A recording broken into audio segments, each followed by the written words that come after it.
Hello, it's Josh from the Comic Book Collecting Quest, and I have a decent stack here. This is some of it. I was at $90 is what I had to invest in this, and it was an auction, and I had to do something, and my wife ended up being the one that bid on stuff on the auction, so she did good. Let's say that. So all these books are for the Comic Book Collecting Quest. I have more books, but I'm not going to show them because I ran out of bags and boards, and I'm trying to not take forever to do this. So I'm just going to show you the books that I have for sale for the Comic Book Collecting Quest. And you can buy these books at the eBay store, Duffy 03-19845. We're going to start off with Daredevil 177 there. It's a newsstand and in good shape. Of course, from that era, they're mostly newsstand. Here's Amazing Spider-Man 292. I've read this story and it's not so good. I don't really like that story that much. It's like Smythe. I think he's like, I can't remember if he's like, well, anyway, it's like a weird story. It's like the story right after the Hobgoblin story arc, and then he has to fight Smythe. I can't remember if he fights him in New York or in Philly, but what I don't like about it, the story's not that bad, but the art's not that good. And I remember Smythe from the cartoon where he's like got the business in the front, party in the back, mullet, and he's in the hover wheelchair. But in these, he's like got a weird Jerry curl, and he's like a psycho. I love this book. This is Amazing Spider-Man 290. This is the one where he proposes to Mary Jane, and she says no. And it's like good art there, where she's like, oh my God. And then I can't remember if he reveals he's Spider-Man, but I know that they kind of do like a Mary Jane backstory on it.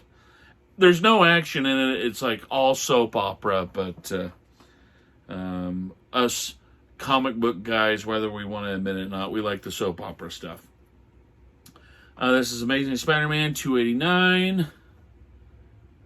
This is another good issue. This is, I can't remember. There was like three different Hobgoblins. And this is one of the Hobgoblins that gets busted here. I can't remember if he's like in Europe and he gets busted. I think that's what it is.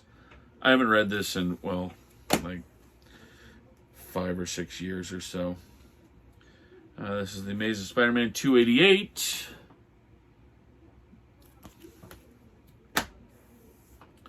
Amazing Spider-Man 279. Amazing Spider-Man 287. I've never read this one. It's a good cover. Oh, got some water damage. This is Amazing Spider-Man 286. I think I've read this one recently. This is like, I think his name's Jason Fisk. He's the Rose. What a cheesy name for a crime boss, but he's the Rose, and I think this is like, I can't really remember 100%, but I think this is like where it all comes out that he's Jason Fisk and whatnot. I think. Anyway, it's been I read like a couple, like a month or two ago, but I can't remember. All right, the Amazing Spider-Man 285. I think this one's worth a little bit, not a lot, but just a little, because it's got the Punisher cover. Amazing Spider-Man 284. Amazing Spider-Man 283.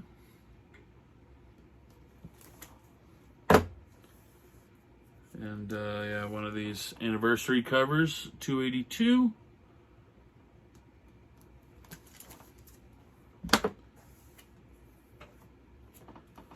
$281. I like this storyline. This is a kind of a break from the Hobgoblin storyline. It's like well, not a Sinister Six, but he's got to fight like the Beetle and stuff like that. And I think he's at Coney Island or something. That's Amazing Spider-Man 274. I think I've read that one too. I think that's like another. Yeah, I can't remember. I think it's another like soap opera. 273, and I'm not a big Beyonder fan.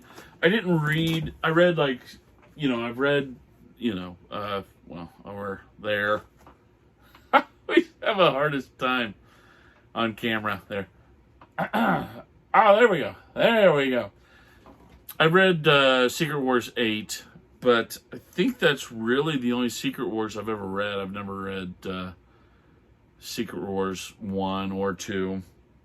But I read like a lot of the X-Men run during the Secret Wars, and they had the Beyonder in a lot of those X-Men books. It just didn't, I don't know. Maybe it's his costume. I don't know. He's kind of cheesy. To me, he's cheesy. Amazing Spider-Man 272. This is a good issue. This is, I think that's the first appearance of Slide. I do have this one, and I've read it. I like it. Actually, with that one, somebody, an eBay seller, I had bought some books from him, and he gave me that for free. Once again, that was pre-COVID. And yeah, what a great seller, giving away pretty decent books. And it was, it was a near mint. So, Amazing Spider-Man 271. I don't think I've ever read that. This is Amazing Spider-Man 270. Maybe this is the one where he's... I can't remember. Spider-Man, stop, you can't beat Firelord. I have read that. This is it. The final showdown. Yeah, I can't really remember it. 269. Okay, well, here's... I should have... This is where he first fights Firelord. And then, so that last one, he's beating the heck out of Firelord. Amazing Spider-Man 268. Amazing Spider-Man 266. I don't think I have read this. If I have read it, it's not memorable. 264.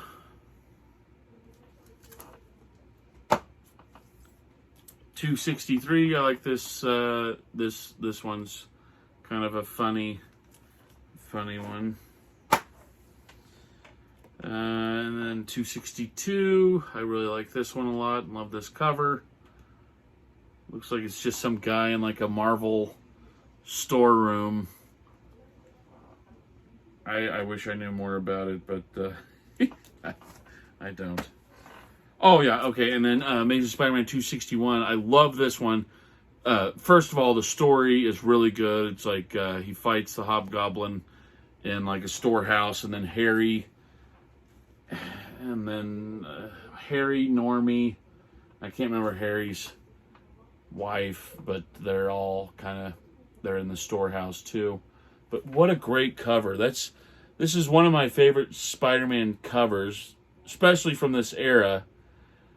And for the longest time, it wasn't considered a key, but I looked like a year or so ago, and it is now a key, and it's a key just because this cover is so good. What a great cover. I don't know who did the cover. Whoever did it, they did a heck of a job. Way to go. The Amazing Spider-Man 260. And I love all these Hobgoblin stories. Very entertaining. All right, now I think we're done with the Amazing Spider-Man. Here's a Miller Daredevil 172. I like this one. I can't remember if this is the... no. I was thinking it's maybe the issue where Kingpin's wife dies. I think it is the one where Kingpin's wife dies. Not sure. I don't know. I don't think this is Miller. I don't know. I've never read it, but don't know. Daredevil 220.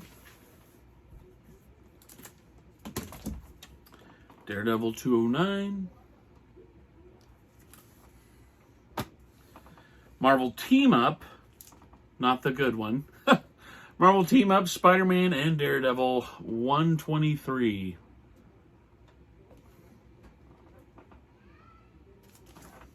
My daughter's yelling for me. Daredevil 195. Dad's playing with his comics. Another Daredevil 195. These are all in really good condition. And I paid $1 a piece for these. I bought 250 total comics, and I only had $70 I had $70 at the time to spend, but I sold $20 worth of comics today, so I'm kind of $20 worth of comic book collecting quest comics today.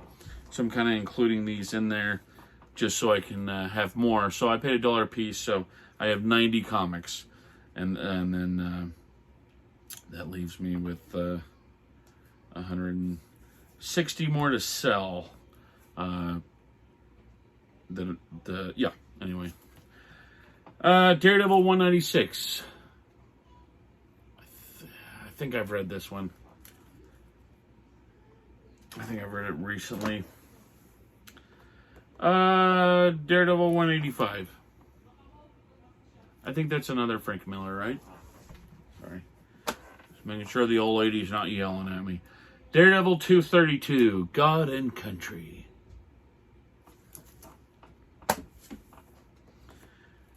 Daredevil 196. Covering up Daredevil there. Sorry.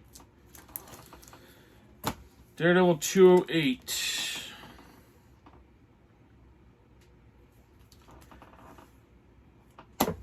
Not many people ever mention this, but I like Daredevil a lot. I said it earlier. That's kind of what got me back into comics recently. Was I bought a bunch of dollar Daredevils like these, and they were pretty good up until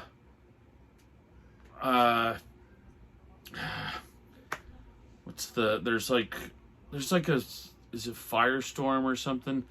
There's like a story arc that connects with the X-Men where he like goes to hell and fights demons. It's just, I think when it came out was like late 80s, early 90s, and demons were so cool or something. I don't want to say they were cool, but people were going nuts about stuff like that. Daredevil 193. But he goes to hell and fights some demons, or a specific demon, and it's not good. And, so Daredevil 173. These should be, I don't know. I think that should be a Miller, right? I always try, because I like the Frank Miller run so much, I try to know what's Frank Miller and what's not. But I'm terrible with numbers. I can, I can sing along with a lot of Beatles songs, but I can't tell you the number of, my favorite X-Men comic, because it's the one where Wolverine fights by himself. I think it's number 136, and I'm 5 or 6 issues off. I don't know. Daredevil 213. I don't even know if that's my favorite X-Men comic. I'm just pulling that out of a hat. I do like Days of Future Past. Without looking, Days of Future Past is number 140. 141. I was 1 off. Okay, I'll stop. All right, Daredevil 210. I'm not good with numbers. Anyway, I did meet one guy that I would just tell him, like, yeah, it's the X-Men with, the first appearance of Kitty Pryde. You're like, oh, 131, or 132. 29. So I love this cover. 184, and I'm 100% sure this is a Frank Miller. I love this cover so much. Wish I could keep it. I wouldn't even mind having that CG Seed, that cover. I think somebody, you guys just spit your coffee out. CG Seed. Sorry. Daredevil Annual number 7 from 1991. And I'll be darned if that doesn't look like... this is the Von Strucker Gambit. Looks like somebody reaching up from hell, so that might be part of that bad run there. Daredevil 185. Another Daredevil 185.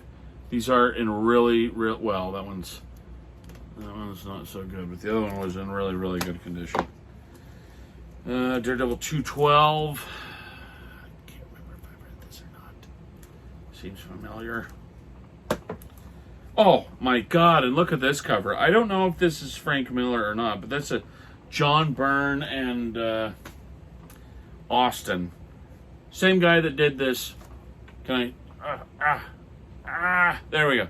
Same guy that did the cover art for this Indiana Jones here. Look at that.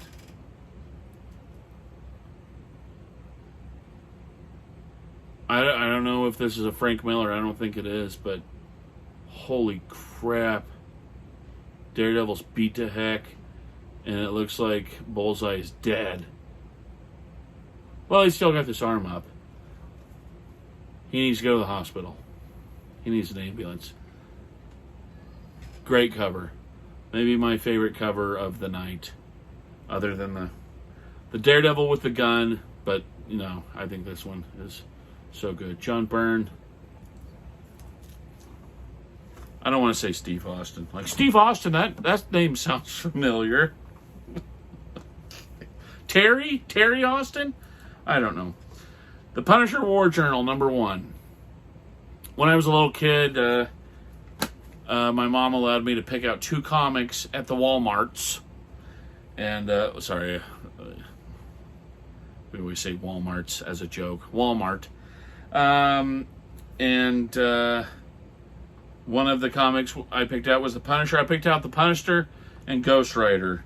What every 6-year-old boy needs is those 2 comics from the 90s.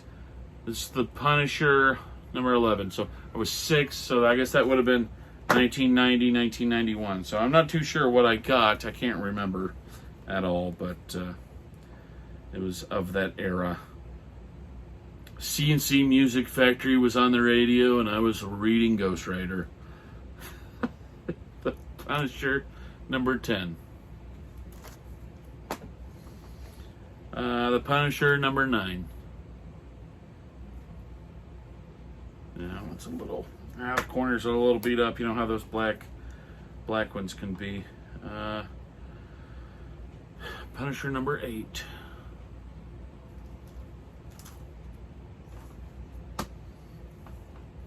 Punisher number 7. Punisher number 6. These covers are nice. I like these.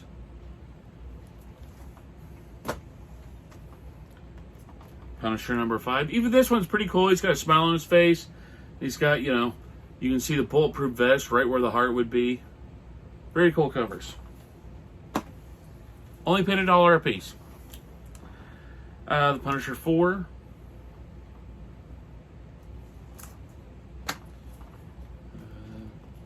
Punisher 3. He's got a grenade flying at his head. Once again with a smile on his face.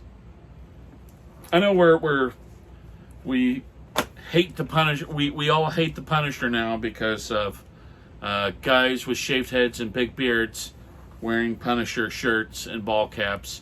I saw a guy with a Toyota Tundra, which I have a Toyota Tundra myself. He had a Toyota Tundra, and it was a Punisher edition. I was like, wow! And it was just a decal. Anywho, we're not supposed to like the Punisher. But, come on. Great covers. And there it is. Number 1. Quit saying that. So he's, I don't know, to me a classic cover, we've got the psychopath here. I'm going to shoot him, man. Like, please do it. He's willing to, he don't care about the hostages. He just cares about taking out the enemy. Oh, my daughter's really throwing a fit. The Punisher Annual number 1. He's taking on a robot. You like Punisher? You like robots? Well, Spider-Man. Not amazing, but just Spider-Man. This is a McFarlane cover number 9. Spider-Man number 9. Is that a McFarlane? I don't think it is. Oh, yeah, it is. Oh, and, yeah. Spider-Man number 15. It's not McFarlane. It's Eric Larson, which I like Eric Larson a lot. I'm not saying I like him more than McFarlane, but I really like Eric Larson a lot. Yes, I like 90s Spider-Man. Hey, whenever I think of, the boyhood me, we're listening to Too Legit to Quit, and we're reading a Spider-Man with Eric Larson art. Spider-Man number 7. Another McFarlane cover. Heard somebody say McFarlane. I think that's maybe being a bit snobbish. Spider-Man number 8. Apple butt. Like, that's, I don't know. Can you redraw the butt? Todd? Whatever. Spider-Man number 4. God, that's a great cover. Yeah. That's why it's like, yeah, I like Eric Larson, but how dare I say he's better than Todd McFarlane? Look at that. God, that's a great cover. One more time.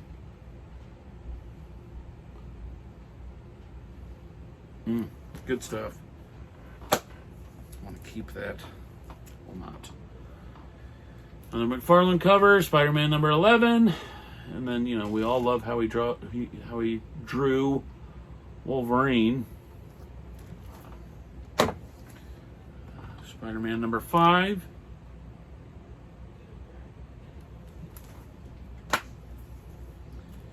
Spider-Man number 10. So I don't know when McFarlane quit doing Spider-Man. I guess it was somewhere around here because this is Spider-Man 12. Wolverine looks so cool. His yellow suit. Yeah, look at Wolverine there. Very cool. Sorry. Going too far. I know people hate the 90s books. I do not. I'm not one of them. I love the 90s. We all got to be kids in some decade, and I got to be a kid in the 90s, so sorry I wasn't 10 in 1976. I was 10 in 1994. Spider-Man King Size Annual number 14. It's a great cover, too. The Spectacular Spider-Man 183. That's Harry as the Green Goblin. Again. Harry, what are you doing? I thought you were going to the psychiatrist. I thought everything was fine. You were off drugs. You were doing great. Spider-Man 14. Another McFarlane cover. I think that's Morbius. Looks like Morbius in the black suit. And I don't know who that is. Great cover. Don't know how good the story was, but great cover. Oh, and yeah, wouldn't we? Great cover, not McFarlane. Well, that would have been awesome if McFarlane drew Thanos, but not on this cover. Leonardi. I don't know. Oh, yeah, and then here we go. The Silver. McFarlane, number 1. Spider-Man number 1.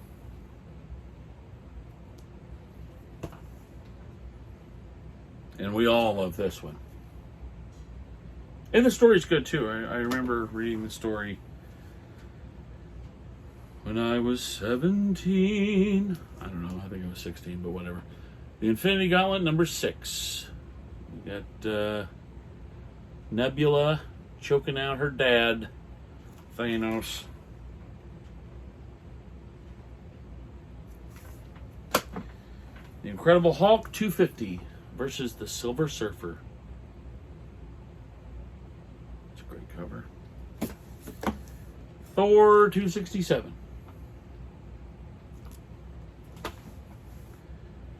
Avengers 214.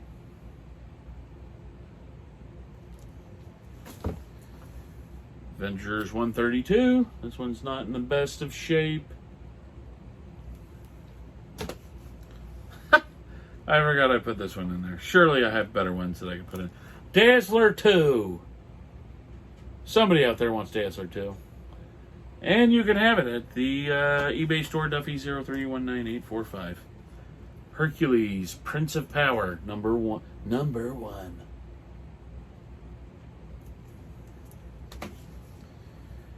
And this is Silver Surfer, Volume 2, number 1. That is a great cover. I know it's not as iconic as the Volume 1, number 1. But how cool is that? Somebody tried. I don't know who tried, but they tried. They couldn't do the Jack Kirby, but they tried their best. What If number 35, and this is a great issue. I love this issue. This is like the happily ever after. Excuse me. Elektra doesn't die, and Daredevil and her get married and go off. And I think this. Oh, this is not. Okay, I thought it was a Frank Miller. It's a Frank Miller story. So yeah. And then we have what if Yellow Jacket had died instead of beating up Jane or striking Jane. I really like that What If a lot. I think that's like the only What If I've ever read. I hate to say that, but I like it. So maybe all the other What Ifs are really good. Excalibur number 1. I don't know if that's anything. Yeah, anyway. It's got Nightcrawler in it. Is that Shadow Cat? I don't know. Whatever. Oh, yeah. This has got to be worth something. RoboCop number 1. I'll take $3,000 for it. I love those guys. I've had this since I was 10, and I want $3,000 for it. Dude, it's just RoboCop number 1. Nobody cares. And lastly, Infinity War number 3. Galactus on the cover. Is that, I don't know if that's George Perez or not. I'm not sure. You guys probably know. Anyway, thanks for watching and keep on collecting.